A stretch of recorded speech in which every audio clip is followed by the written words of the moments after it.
a really serious, gnarly gun. And Jim Lima took that idea and created something that was beyond what we expected. What is it?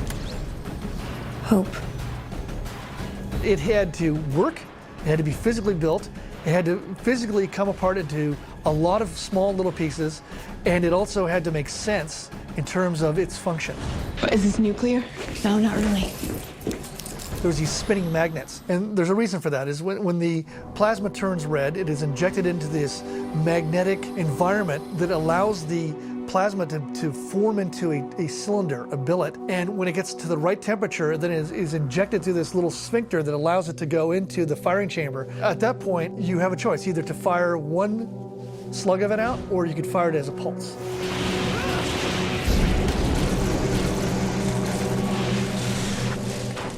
From the beginning, I always pitched the Endo was going to look about as close to the old school T-800 as we could. Studying the design that James Cameron and Stan Winston did is a genius design. It is an incredibly brilliant piece of engineering. Jim designed a new endoskeleton, that looks very much like previous endoskeletons, but when he started to analyze previous endoskeletons, he realized there were certain things that they couldn't do. The nut to crack was how far to deviate from the design, and yet at the same time, what I wanted was that the audience, in their first read, went, "That's a Terminator." I started looking at ways of improving this thing, and if it is a bipedal tank, it is something that's designed to destroy and kill people, then it should be made to be more brutal, and it should be made to withstand more damage. It is an infiltrator. It is a designed piece of machinery created to emulate human movement. And so it is a very complicated thing. It has a lot of pieces that all have to work. Case in point, if you look at the 888 design versus the T-800 design, the thighs, the inner thighs on the 888 have sharp blades on them. If you ever get into a situation where that thing could get its legs around your neck, it would cut your head right off. The back of the elbows and the shoulders are improved for hitting and ramming through walls.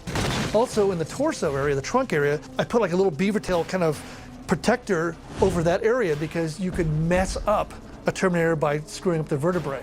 Just in case it gets whacked in the torso, it'll still be able to move and operate and function.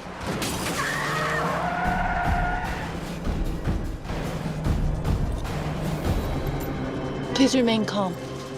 This Terminator looks similar, and yet it has abilities that are built into its endoskeleton that the T-800 didn't have. What I tried to do was take that idea and plus it by also making the replicated skeletal members act as weapons, shields, or cutting devices. Jim approaches him like he's like an artist, but also like an engineer. So he'd come and say, "Well, I think he'll have better flexibility in his legs, and he'll be able to move better." And you're like, "Jim, I mean, you're really building a Terminator, which I think he would if he could." I think we did. 3, 2, 1, action! And cut! People want that roller coaster action. That's what they associate along with the visuals and the story point here on a show like this that follows Terminator 2.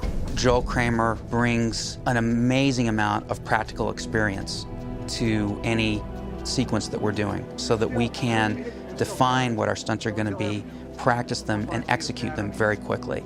Action! The fact that you have a guy on the show who has been a double for Schwarzenegger, who worked on the movies, who knows Cameron, has worked with Cameron, and understands that aesthetic, it's great. I mean, it's great to have a connection. Josh was very adamant about continuing what James Cameron had created. And the thing is, what's great about a show like this is you can take it over the top because you've got unstoppable machines where the characters can't be hurt. Having someone who really understands Terminators, how they move, how they fight, which is a big part of it. I mean, it's, there's no reason for Terminators to do fancy martial arts. They hit you and they throw you around and they try to kill you. And I think trying to make that seem visceral and real is important. We didn't have Terminator boot camp, so I thought, oh my gosh, what am I going to have to do now to play Terminator? So we didn't have to do any martial arts training, but what we did do in Terminator boot camp was work on taking away our human habits. Terminators don't do anything that isn't necessary. So I couldn't move my hair out of my face or adjusting my clothes. You might want to put those back in the holster. Oh. We first started working with weapons, and she picked it up really quick. He was really working with me on being able to hold a gun very naturally and not to move my head at all, not to close my eye. You know, I've worked with guns before, but it's very different using a gun as a Terminator. I didn't want her to look like a trained FBI agent or a police or somebody militant. She had to look a little different. And one of the things we had to work was that stoic look she has to have of never blinking and showing emotion. And it's hard not to blink. Even with the earplugs in, it's hard not to blink, and she pulls it off.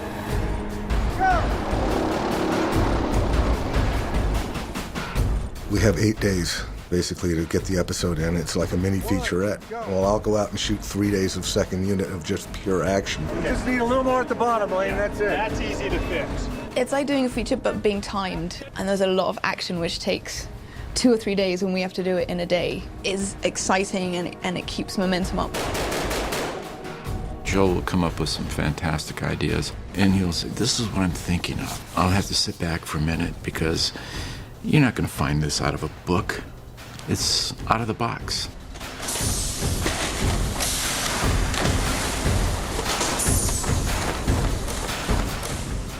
I've worked with Steve on a lot of projects. I always try to request him on projects. I'll get the storyboards, and that helps basically everyone in the crew figure out what we're going to do and what I have to do. If a car has to flip at a certain point, I know the point it has to flip at. Storyboards to me are really important. On this show, they actually give us a lot of rehearsal time. They know where to focus the money on. I'll sit with a storyboard artist and design car chases and stunt sequences. I'll run them by the director and get his input and show him what he needs to get with first unit versus this is what I'm going to get with second unit, so it melds. It's got to be seamless.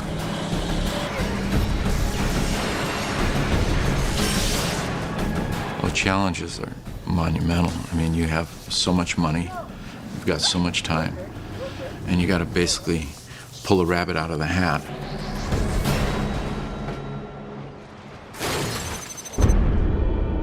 I've always known who I am and why I'm here. Protect my son. Prepare him for the future. There are still people that don't believe that there can be a great drama with endoskeletons. What we have in Terminator is the solution to that. She would not be the first human fooled by a machine. You can't just make it up because it is science fiction. That's not a hall pass to making it up and not being respectful to drama and real conflict. How many times are we gonna have this talk? A lot, I think. You can get into some of these ideas and play them out in a way that you can't always do in features. Television is a fantastic place to do science fiction.